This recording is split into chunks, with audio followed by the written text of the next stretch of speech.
guys, what's going on? It's Ash here coming at you today in Clash Royale. Thank you for joining me today. I want to start out by issuing you guys an apology because I posted this community tab poll about a month ago asking you guys, and we're in a match too, asking you guys if you prefer interview format or 50-50 kind of a mix or just me commentating, and about most of you guys just prefer kind of a nice mix of 50-50 guests on voice, pro players just asking them about the deck and strategy and whatnot, as opposed to me just commenting like we're doing in today's video. So again, I owe you a big apology. The last couple weeks, actually ironically, since I posted that poll, it's been about 75% of my videos, excuse me, have been just me commentating. So we're gonna fix that going into next week. I already have a couple videos kind of in the works that will be just me commentating, but after that we're gonna try to get more interviews here on the channel. Still do the ranking videos because I just like doing those for my own sanity, to kind of keep things fresh and new and keep the format changing here on the channel. And also hello to you guys watching on the YouTube premiere. If you watch my videos as soon as they go live, which is around 3 to 4 p.m. Eastern time every day, we'll try to commit to, I don't know, 4 p.m. For this week. I'm going to try this week premiering all of my videos, meaning you guys can watch it live with me, give me feedback, whatever you want, roast me, I don't care, in the chat. So hey guys, what's up of you guys watching live in the premiere? Anyway, what the heck deck are we covering? Enough of this nonsense. What deck are we covering today? Speaking of nonsense, it is probably the most toxic Golem deck I've ever shared here on the channel.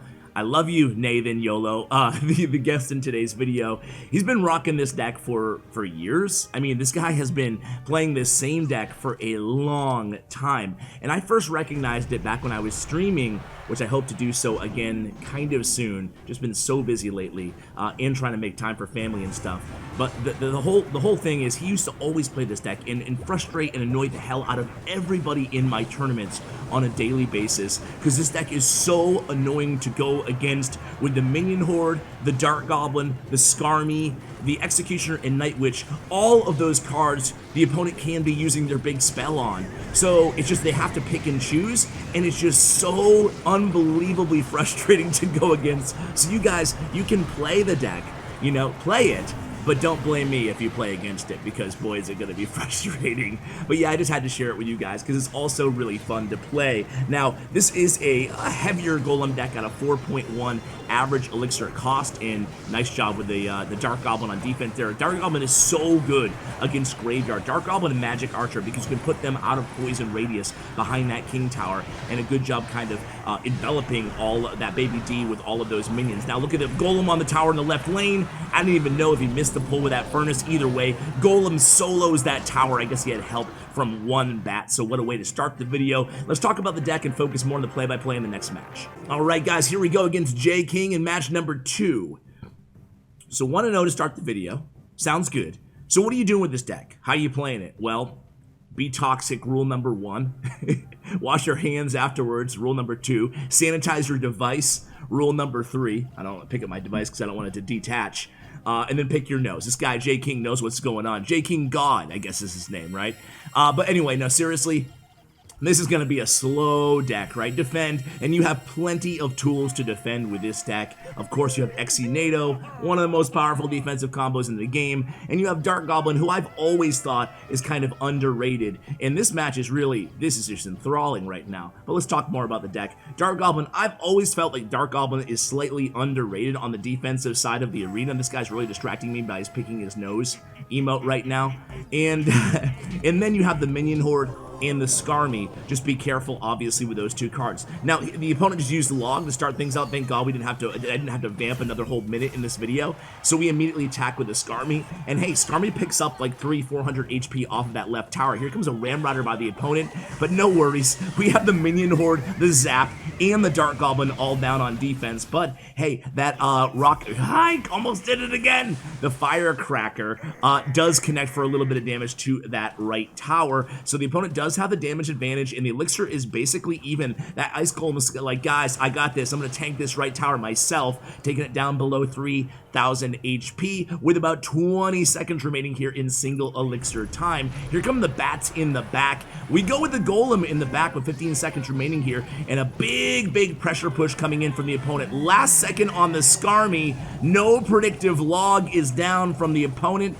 Didn't even notice if they have it in hand or not. Either way, they don't use it if they did. So that was a huge positive elixir trade on the left side. And here we go. It's going to be a Golem Night Witch push in the right. We don't want to deal with that Firecracker, so we do go ahead and NATO him over immediately. Mini P.E.K.K.A is down as well. We respond with an XC NATO, or was that his NATO? Either way, we are going to get a little bit of damage on that right tower, but good job by J King, the opponent here, able to stop that push. And here we go again with a Golem in the back and a Ram Rider. Ram Rider in the left. Oh, beautiful Earthquake by the opponent. That was a nice Earthquake getting ready for that Skarmy. He knew Skarmy came down last time, and it did again. So nice play there. Here comes a Golem push. This is kind of a do or die.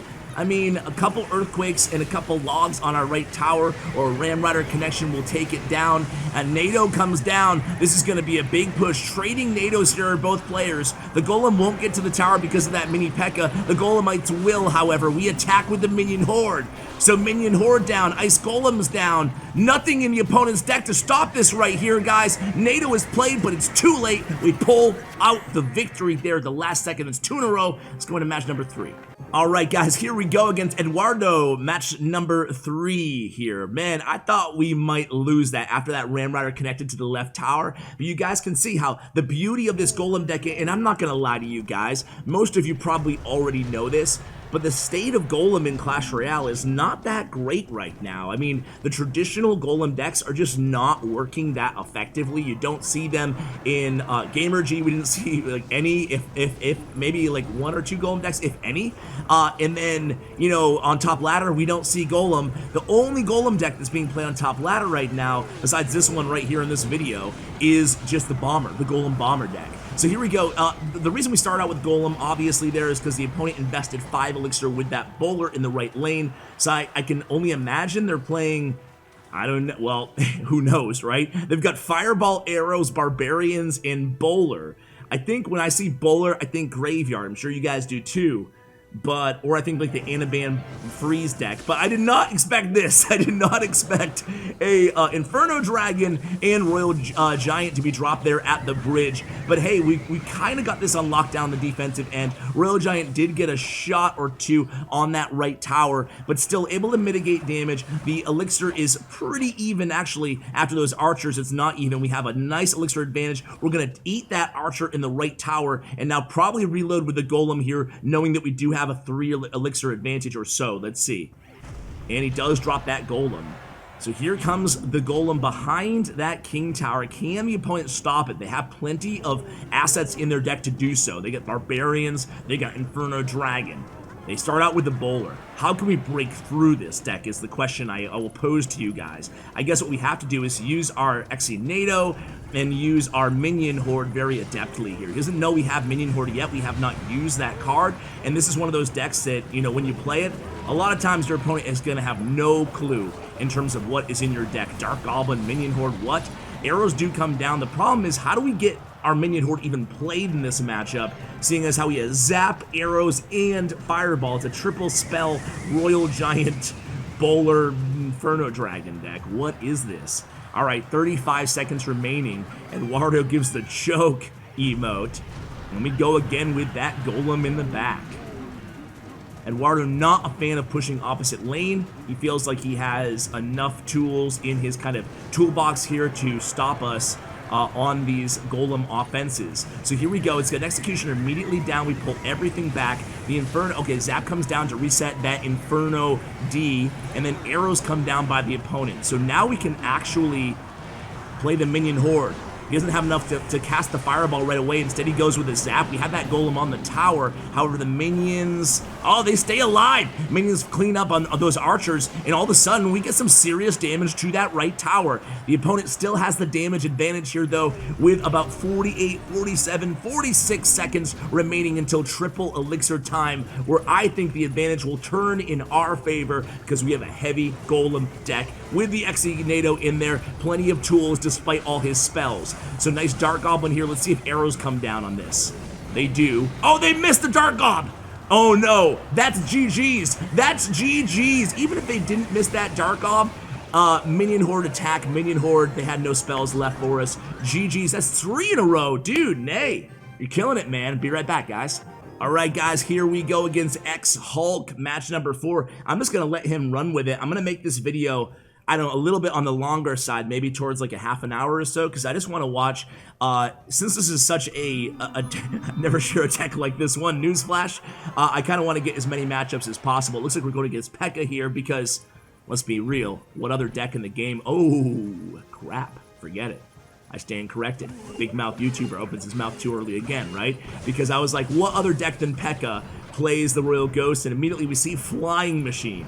So who knows what we're facing here after the last matchup as well. Miner does come in. We respond with a minion horde. So nice response there. However, the opponent is maintaining about a 2 elixir lead here. They go ahead and use that Goblin Hut. So now things are relatively even. Let's see how Naya responds to this. He gets the Zap cycle down there as well.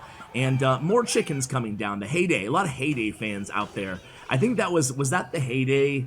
Was that like the Heyday anniversary emote or something? I think it's almost 10 years of Heyday. Isn't that crazy?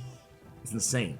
And I heard, just throwing it out there, I heard on good word that Heyday, this is so funny for me to say this, but I heard that Heyday, from a Heyday creator who will remain nameless, Heyday has the most toxic community out of any Supercell game.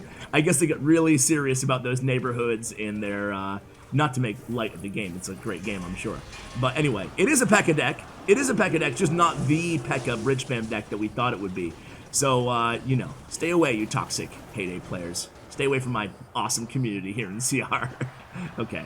Joking. Anyway, Zappy's going down the left lane, so it's a Zappy's P.E.K.K.A deck. Definitely not what we wanted to see, especially with the Goblin Hut as well, right? Because how do we break through this? You know, we have exenado again, we're just gonna have to lean on, but we don't have a big spell. So, you know, he's probably gonna Zappy's, Flying Machine, space everything out here. He has P.E.K.K.A too, so let's see what we do. We go with the Skarmy in the right. P.E.K.K.A's at the bridge there, taking care of the Xe and the Night Witch. Nice zap there, though. Retarget everything. Very well played there. Last second NATO coming down. Able to keep the Xe and the Night Witch alive. At the very least, we're able to finish off those defensive troops on the other side of the arena. But honestly, it's not looking good. This has got to be, I mean, talk about off meta, but this is a perfect matchup for X-Hulk here, right? And you know, what can you do? You're not going to always get good matchups no matter what deck you play, and you guys know that. You know, I'm sure you know that very well. So here we go. We're going to probably, okay, we're going to NATO the Royal Ghost here. Going to get that King Tower activation and kind of let this Golem go to his death. Now he will support. I wonder, okay, I was going to say the last card in the opponent's deck must be a spell, and it is. It's poison, unfortunately. It's a nice poison value for him. We zap those zappies, making sure the Executioner can finish those off, and then he lives on to get some chip damage against that P.E.K.K.A with help from the bats. So it looks like we're free to go ahead and drop another Golem in the back here, guys. And 15 seconds into sudden death overtime, we go with the Skarmy to pull that Royal Ghost in, also finish off that P.E.K.K.A, only to meet another P.E.K.K.A in the left lane. We can ignore that Royal Ghost because of the activated King Tower. Let's see what we do here. Here comes a Miner in a Flying Machine. We immediately respond with the Minion Horde. Poison is in hand for the opponent. NATO's in hand for us. Let's see. We're going to go ahead and NATO right now. Poison does come down from the opponent, so we call those two cards. Unfortunately, though, just not able to get any damage on that Golem push. However, the minions do get a little bit of damage onto that right tower, taking down to 2069. Now 9, 8, 7 seconds remaining here, guys, until triple elixir time. Royal Ghost again here at the bridge. Let's see what we do in the left. Gonna play a Dark Goblin there. Nice Dark Gobbo. Finish off that Royal Ghost. Let's see, poison value for days giving the opponent right now. And there it comes down. Dark Gobbo assassinated by that Miner. Meanwhile, doing all we can is Naythenyolo. Another Golem at the bridge here. We have Night Witch in hand. Night Witch is immediately down as well. Let's see, P.E.K.K.A's down again, though. We cannot outcycle that P.E.K.K.A, unfortunately. And there it goes. The zap comes down as well. We don't get the Golem death damage either. 28, 27 seconds remaining here. We're getting some chip thanks to those Golemites. Ooh, can we pull this off? We have no way. He's going to send in a Miner here. We're not going to be able to stop the double P.E.K.K.A Zappies push either. There's the Miner. Miner doesn't go on the tower, strangely enough, but it doesn't matter. Not enough time to get anything going here. We just need a couple zaps on that right tower, guys. No! Poison does come down. 2, 1, and 0. Ooh, they win on the damage advantage. That was a very, very difficult matchup, though. What can you do? 221 damage advantage. Let's go into the next match. Alrighty, here we go, guys, against number 1, Wrong. Or Strong, or just Wrong. Anyway, here's against Wrong. Starting out here, Princess. So finally, a break from the bizarre, well, who knows, right? Can't just say off of one card, but hopefully it's a bait deck. I want to see how he handles bait here. And Skarmy comes down from the opponent, so it's not traditional. It's a Mega Knight deck. Mega Knight Princess. Nice NATO there, though, to make sure we take care of that Princess at least. And then we have that Minion Horde down. Here comes that Goblin Barrel, and an Oops comes down from the opponent. They are going to get quite a lot of damage, though, off of our left tower, all the way down to 2295. Dark Goblin in response. The eye roll comes down from Wrong, and we get one little minion chip before the Dark Goblin finishes them off. Dark Goblin is going to be met by the Skarmy there at the bridge, and then a Princess immediately down for the opponent. So it's Mega Knight bait. Ooh, this deck is tough, man. I like this deck, though. Dark Goblin against the Princess, so essentially a sacrificial Dark Goblin. He'll get one hit unless he is checked. Did I say, yeah, he got one. Okay. You know, Dark Goblin, you never know. Sometimes I feel like he's going to go for a few shots, other times not so much. And there he goes. There's the Royal Giant. So it's the Royal Giant Mega Knight deck. We saw this a lot in CRL. Kind of first played a lot in CRL China. I'm not sure if Little Chen was the first guy to run it, but he was the guy who used it a lot. And it's a solid deck. So here we go. The opponent has plenty of weapons. They go with Skarmy here against this Night Witch. Also will distract those bats. So we go with the Golem in the back here.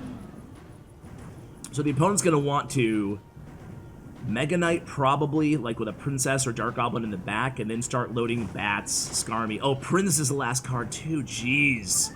Well, that kind of shifted things a little bit in a crappy way. We protect with the Skarmy. Princess will take care of them, but we are able to manage to deflect that Prince from getting a charge off against our Golem in the left lane there. Nice NATO pulling everything together. Dark Goblin's down, Princess is down. Actually, Dark Goblin now is down, excuse me. And now, look at that, the Zap is down as well. And just like that, we take that whole left tower. 51 seconds remaining in this contest. I would just sacrifice this tower here. He's defending. He goes with the Dark Goblin and the Skarmy, almost able to pull off that defense. However, the tower does fall. So this one's probably going to be going to sudden death overtime, guys. Princess in the back of the tower. We reload with another Golem in the right. Prince immediately played, but the Prince is played in the left here by the opponent. Okay. So we have Skarmy in hand too. He has no zap or anything. Big push, Royal Giant. We go Minion Horde first. We go Zap is down. Skarmy is down on the Goblin Barrel and able to mitigate that Princess charge again. And look at the right lane here, guys. Skarmy by the opponent as well. We play Executioner knowing that Skarmy was going to come down, and the NATO now comes down as well. 4 seconds remaining. We have a Night Witch on the tower, guys, along with the bats. The Golemites tanking for them. Falls all the way down to 154, 73, and the tower's down. He pulls out the victory there. Very, very well played. Let's go into the next one. All right, guys, here we go against Hisoka. Starts out by drinking a little bit of tea. And another Royal Ghost. Wow, 2 Royal Ghosts in one video. That's crazy talk. Here we go with the Dark Goblin in the right lane, chipping away about 500 HP. 600 HP off that right tower. We go with the Minion Horde there against the Giant, and we get the King Tower activation. Very, very aggressive opening here for the opponent. We're able to walk away with a damage advantage, an elixir advantage, and have that activated King Tower. Thank you very much. Here comes that Miner in. I don't even love that Miner. We respond with the Skarmy right away. We won't take any damage here, and here comes the Ice Spirit, the exclusive Ice Spirit emote coming down from the opponent. We go with the Hunter. Hunter's one of those cards, right? He's trying to like creep his way back into the meta, being used in a few cycle decks, being used in a couple giant decks such as this one, but just not quite there, right? You don't see him quite as much, at least on ladder, as you do, you know, Wizard, Musketeer, E-Wiz, certainly Ice Wiz, other range kind of splash cards. We go with the Golem there immediately against that Prince. So Nay has shown a propensity to be willing to play those Golems. Just watching him in other days too, that was the first time I believe he's done it in this video. But in this deck, he is playing that Golem sometimes, but just doesn't have another great answer. Because if you look at our deck, besides the Skarmy, we don't have any great, and the tower goes down there too. we don't have any great responses to like a charging prince, right? We don't want to sacrifice a night witch, even though we already had one down there, or a executioner. So sometimes you just got to go with the golem. And here comes a giant. Zap immediately responds to that hunter, and then we have Skarmy in hand. Zap is in hand for the opponent as well, though, so trading Zaps there. Then we go with the Night Witch. That activated King Tower definitely helping us out here. Probably going to able to mitigate 1 or maybe even 2 giant hits there with that extra DPS. And then we go with the Golem again in the right. So a Prince in the left here for the opponent. Let's see what we do here. He doesn't... Okay, so... Okay, the giant is behind. Very interesting. We zap. We have Skarmy in hand too. Ooh, he poisons. Nice poison by the opponent, but it's okay. We have Dark Goblin. We have NATO. 30 seconds remaining. Look at that. Look at that, a Golem too. All the while, Golem's like, yep, no big deal. Slowly going to this right tower. So here we go. It's going to be Night Witch on that Royal Ghost. Dark Goblin helping out as well. Xy's way up at the river in the pocket area. And then, dude, just absolutely tearing apart anything the opponent can drop on us here. Skarmy in the pocket as well. That's going to be another victory for Nay. Dude, he's killing it, man. He is killing it in this video. Only 1 loss thus far. Let's go and go in 1 or 2 more, guys. All right, guys, here we go against ENV Heaven. So let's see what he starts out in terms of starting plays. Go Lava Hound. Okay, sweet. What a great match to end the video on. A Lava Hound matchup. We respond with a Skarmy in the opposite lane. I kind of like that Skarmy play immediately, getting us to more air counters, and if there's one matchup that we shouldn't have terrible difficulty with, it should be Lava Hound. I mean, we do have exenado, we also have the Minion Horde and the Dark Goblin, right? And we use all the tools at our disposal, at least a few of them there, keeping the Executioner alive, also getting that King Tower activation. Minion Horde lives on, Zap comes down, but it doesn't matter. Again, what a beautiful starting sequence here for Nay to start this match out. 50 seconds into this match or so, getting a little bit of minion chip there on the right tower. So it's Lava, Skarmy, Baby D, Miner, Zap. Interesting version. Yeah, Lava's doing pretty well. Are any of you guys using Lava Hound right now, or? I feel like in the Valkyrie as well. Yeah, I feel like Lava's doing well, but not as well as it was like 1 or 2 months ago when it seemed to really have a big resurgence in the meta. It's still around, but I wouldn't say it's the best it's ever been or anything like that. Anyway, Fireball comes down, taking care of our Dark Gobbo, so that opens us up to play the Night Witch in response to that Valkyrie here. Elixir's pretty close to even, maybe a 1 Elixir advantage to the opponent. Bats will get a little bit of chip on that left tower, a couple hundred HP off, and now we go with the Golem, same lane as the Lava Hound. And the last card in the deck, unfortunately, is Inferno Dragon. So here we go. Executioner played first. Let's see if we go Skarmy. We don't have Skarmy in hand. Oh, we do, my bad. OP casting skills. Zap comes down. We have Zap too. And we NATO. So Golemites will actually get a decent amount of damage onto that tower. And able to, you know, keep that left tower pretty healthy. We have the damage advantage here still. 45 seconds remaining. They go with the Lava Hound. Let's see if we go Golem again in the left. We do. So 1995 remaining on the opponent's tower, so we have about a 500 or so HP advantage. We go Night Witch in back of that Golem, trying to summon as many bats as possible here, distract the double dragon. Valkyrie comes down as well. That will stop us from using our Skarmy right away at least. And Fireball comes down. We use our Skarmy on that Miner. Nice job trying to evade that Baby D. Oh boy. Alright, so Dark Goblin actually able to save that tower. I thought the tower would be down there, guys. 10 seconds remaining. Dark Goblin does lock onto the Inferno Dragon, and then we have a quick Executioner down as well, making sure we kill not only the Valkyrie, but maybe even the Baby Dragon here, and we do. Nice defense there, using kind of the Executioner as sort of a meat shield. So we don't even have to use, we use a NATO there. We don't have to use our Zap, I was gonna say. We save the Zap, then we use it to reset that Inferno D, and there we go. Golem on the tower is probably gonna be towered down. So we end with another victory. What did he go, 5-1 or something like that in this video? Hey, well done, Nay, guys. This is a toxic deck, but it's also a fun deck. Check out Naythenyolo's stats and player profile, thanks to statsroyale.com in the show notes below. Big shout out to Bren Chong, my YouTube partner. I'm also doing a giveaway on Twitter right now, $100 giveaway, so go ahead and enter there at CWA. Might want to do one on Facebook as well, CWA Mobile Gaming. Guys, thanks for watching in the premiere. Those of you who stuck around till the end, really appreciate you guys. And thanks for using creator code CWA. Thank you guys to Naythenyolo as well. Make sure you follow him on Twitter, my great guest playing this very interesting deck. Guys, thanks so much for watching, and as always, take care, guys.